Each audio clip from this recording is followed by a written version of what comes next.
Welcome to Modern Aikidoist Podcast. Please help by liking, subscribing, and sharing this podcast if you're watching this on YouTube or BitChute. These are all free and help out a great deal.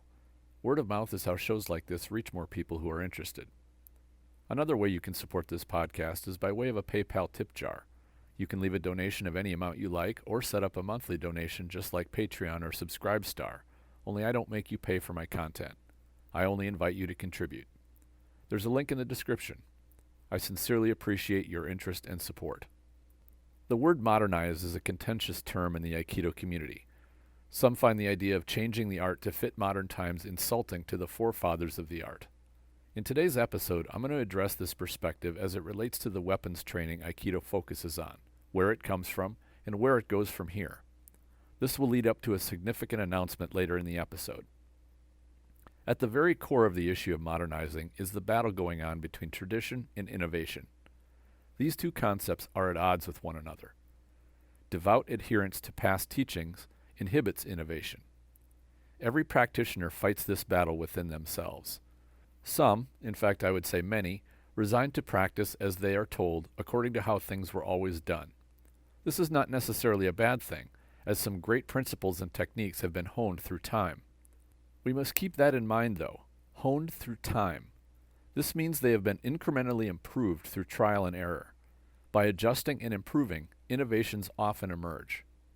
What if you find something which works better and fits current times better? Would you be tempted to reject it because that wasn't the way it was done before? This feels like a self-imposed limitation on your own development. It may be just me, but self-limitation is a bad thing. One must relentlessly and assertively pursue fulfilling our own potential. You don't get that by limiting your own growth. With that root concept in mind, let's take a look at Aikido weapons. Let's start by looking at the origin of the weapons most commonly used in Aikido. At the top of the list are the bokken and the jo. The next most common is the tanto, or knife.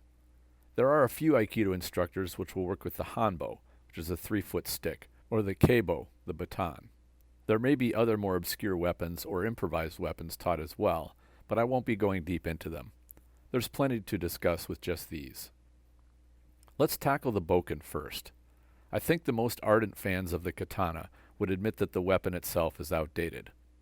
While there are accounts of people wielding swords in crime reports, no one carries a sword anymore. Maybe it will come back into fashion at some point, but for the time being, the ability to skillfully wield a sword is just not a skill one will likely use. It's interesting to note that Morihei Ueshiba did not have instructor qualifications in any sword art. He did train a bit as a young man, but not for an extended period of time. Even accepting that he was an extraordinary martial talent, it would be fair to say that his approach to sword is not well connected to any sword-ryu or traditional school. Those with an established lineage of sword arts who are highly qualified have pointed out that Morihei's sword work is unique and in many cases ignores important fundamental principles of sword combat. The history and lineage of Aikido's sword work is a minor point, but is worth appreciating. The training approach Aikido uses for the bokken will not make you into an effective sword fighter. This might sting a little to hear, but there's a lot more to sword combat than learning to cut or perform crisp katas. These are fun, and you can learn some good body discipline doing them. They make you feel like you're training to be a samurai, but it really doesn't go much deeper than that. Another interesting point about Aikido's katas are that Morihei had no weapon katas of any kind. He merely wielded weapons. His students created katas with the intention of codifying the movements they saw him do so they could remember them. This is a minor point, but I find that this was an indication of how important Morihei viewed weapons within his curriculum, which appeared to be very little. One part I find particularly problematic with Aikido training related to the sword is sword disarms.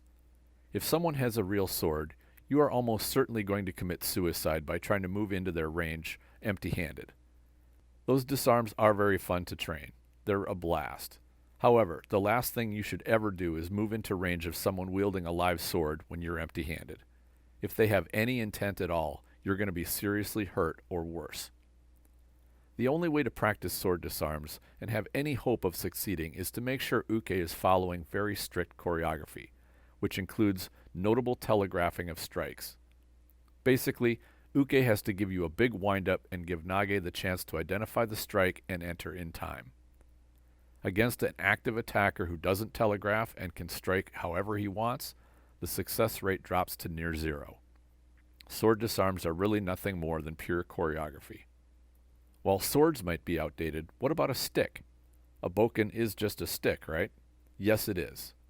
An interesting point about a bokken is that Miyamoto Musashi, who was hands and above the most famous swordsman in Japanese history, and probably the world, used a steel sword in his first duel, but went to wood in every duel after that.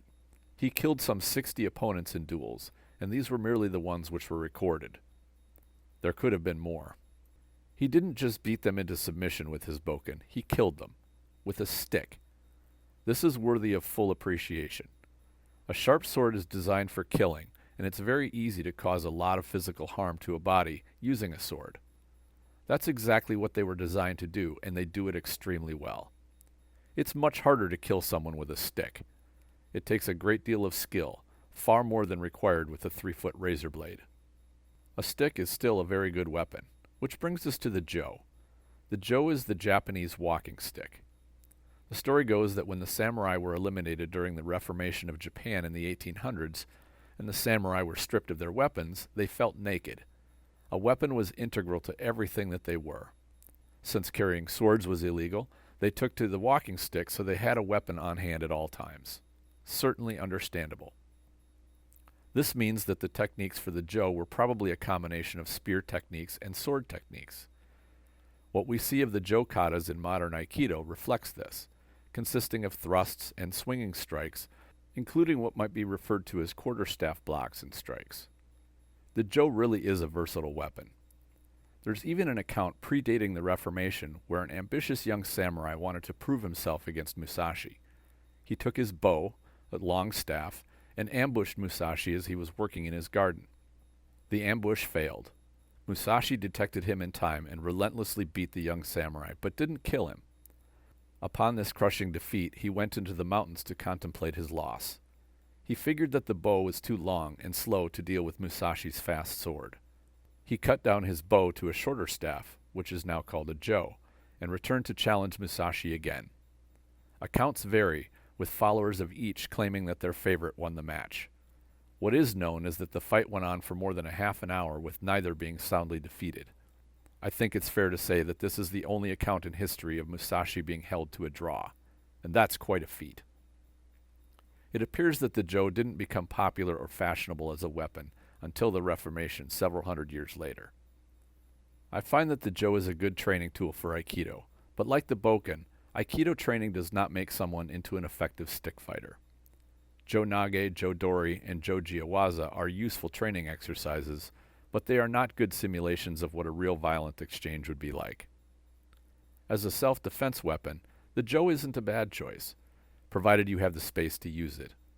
On the open floor of a dojo, there's plenty of space to wield a jo.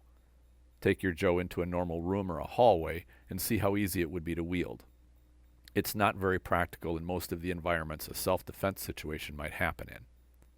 I do like jo practice for how it teaches your body to move with the stick, switch hand positions, and make the stick part of your body. These are good skills to have. That brings me to what I think is the most versatile self-defense tool out there, which the Japanese call the Hanbok. In English, it would be the cane or walking stick. To clarify terms, a roughly 3-foot stick with a simple knob at the top is a walking stick. The same stick with a handle or crook at the end is a cane. A longer stick such as a jo is referred to as a hiking stick. I tend to use the term cane for either a handled cane or a knobbed walking stick. These are extraordinarily good tools for self-defense. Like any tool, it isn't magic, and you need to have training in how to use it. Canes are very maneuverable, easy to wield effectively, and are more portable than jo-length sticks. They can be used in confined spaces and can be taken anywhere in public without a problem. In addition, they can be used to control, not just to strike. That brings me to the tanto, the knife. A knife is a purely offensive tool. There's no such thing as knife self-defense. That may sound odd, but the only way to defend yourself with a knife is to attack. The simple reason is that you cannot block with a knife. This also holds true with a firearm. The only way it saves you is to cause extreme traumatic damage to your opponent. This is worth some deep consideration when it comes to deciding which tools you wish to use to defend yourself. A fair point here would be, what if you brandish a knife and it scares someone off? Wouldn't that be effective self-defense without causing harm to another? Yes, it would. There is a notable risk by pulling out a deadly weapon in a hostile encounter. You are raising the stakes as high as they can go. It's about a 50-50 chance that the other person will back off or run away. The other option is they will go all out and attack you. It might work in your favor, or it might be a very bad move. There is no hard formula to determine when it would be successful. In my mind, that's just too high of a risk. The basic rule with any weapon is, you don't show it unless you're fully committed to using it. It's a very bad move to use a weapon as a bluff. The reason being, if you are showing fear in your eyes and you pull a weapon, that will invite an extremely vicious attack by someone who is very angry. They will read your lack of commitment to using the weapon, and you will likely have only an instant to respond before the attack arrives. Hesitate for that instant, and you will probably be overwhelmed. There is a lot more to this subject, but I'll save that for another time. I'm not saying a knife or a firearm are bad tools. One must make a fully informed decision about any tool you decide to carry or use. I can't recommend strongly enough to get solid training with any tool you decide to use, no matter what it is. When it comes to the knife training modern Aikido does, it is disappointing to the point of being utter nonsense. This is one of the topics I covered in one of my first podcast episodes. Like the sword disarms, knife disarms of modern Aikido have virtually zero chance of working against a live attacker with intent. That's why the knife attacks are so heavily choreographed, to give Nage a chance to succeed. This is what is particularly frustrating about watching demonstrations of most modern Aikido. They are nothing more than well-structured choreography going fast and with dramatic throws. They are very pretty eye candy, but nothing more. Not that choreography isn't fun to train and indulge in, it certainly is. As an instructor, I have a single mortal fear. That is, I teach my students something that will get them killed. I dread the day that a student comes back to me from the hospital and tells me he performed as he was taught and it went horribly wrong. Or I have to visit a student's funeral because what I taught him was garbage and it cost him his life. It is with that level of gravity I treat knife training. Back to the history of the tanto.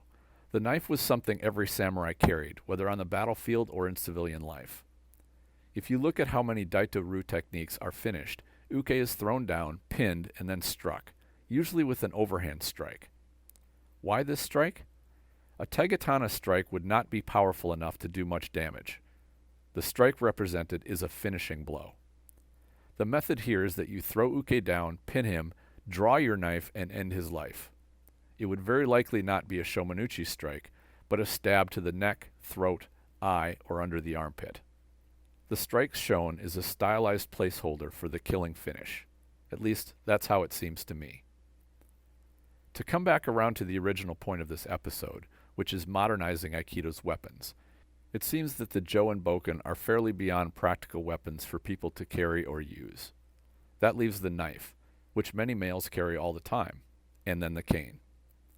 Aikido has even less to teach about knife fighting than it does about sword or Jo fighting. So if someone wanted to learn effective knife fighting, they would have to seek out another art. From a philosophical standpoint, I don't see that the knife fits very well with Aikido. That is, to cause the least amount of harm possible while protecting yourself. You may be able to protect yourself from your attacker, but the grotesque injuries a knife will cause, and the amount of blood that goes with it, will likely leave you facing an even greater threat than your attacker, a prosecutor or jury. Not saying that there is a definitive answer about the viability of a knife for defense here, but it is something to think about. The hanbo, or cane, is a whole nother matter. I believe the cane fits into Aikido's lexicon very well, and it is a modern tool which can be carried inconspicuously. Should you need to use it, it can be done without causing horrific injuries and can be used to control someone. It can be used to block attacks and keep people away from you, even multiple people.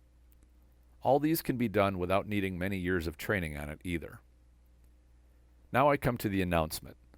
Later this week, I am introducing videos of the cane fighting aspects I've been sharing with my students over the years. I'm going to go through this through the Spirit Aikido Online training program. The influences will come from material I've gotten through Japanese Hanbok, as well as European and other sources. These videos will teach you the cane self-defense concepts and go right into practical drills for carrying it and using it. The program will start with carrying it, employing strikes, evasions, blocks, and eventually bridging into grappling, controls, and throws. I will also include instructions on where to acquire or how to make your own training equipment as economically as possible. Also included will be active practice drills which are exciting and fun. The cane, in my opinion, is the king of civilian self-defense tools by far. Let's also be honest, the main body of Aikido practitioners aren't getting any younger either. Chances are, owning and carrying a cane may not be too far in the distant future for many of us. Why not learn how versatile it is sooner rather than later? There's a story of Colonel Rex Applegate, who was a specialist who trained U.S. Special Forces military in hand-to-hand combat during World War II. Applegate was in his late 80s and was approached by 3 young street thugs intent on mugging him. The story goes that within a few seconds, Applegate dealt with all 3 using his cane. Of course, Applegate had great skill, but a tool which allowed an almost 90-year-old man to deal with 3 young attackers deserves some respect. As tough as Applegate was, my guess would be that without the cane, the results would have been far different. I also want to address the keibo, or baton. This is a stick which is anywhere between 12 and 24 inches long. This is an extremely useful close quarters tool, and works in almost exactly the same way as the Hanbok. It's a bit more maneuverable and not quite as versatile, but it is still a formidable and useful tool. The last thought I will leave you with is to address the concern about modernizing or innovating. Aikido is precious, but not so precious that it should be limited. If you think about it, samurai moving to the jo as a weapon over the sword was an innovation, albeit a forced one. Morihei innovated Daito-ryu and took it beyond where he found it. Taking a modern approach to the weapons of our time makes logical sense. Why not take an Aikido approach to them and use what is easily at hand and can be carried without a problem in our modern society? What are your thoughts? Please share your ideas in the comments if you're watching this on YouTube, or go to the Facebook group Aikido the Martial Side and post a comment. The Spirit Aikido Online program now has more than 80 videos in the program, with new ones added every few days. In the most recent series of videos, I cover ways to introduce Jiawaza to your practice group and expand your improvisation skills with Aikido. The videos on the cane will follow shortly. There's a link in the description section. I invite you to check it out. I always enjoy hearing from listeners of the show, whether through comments or questions. Thank you all for sharing your interest. Enjoy your training.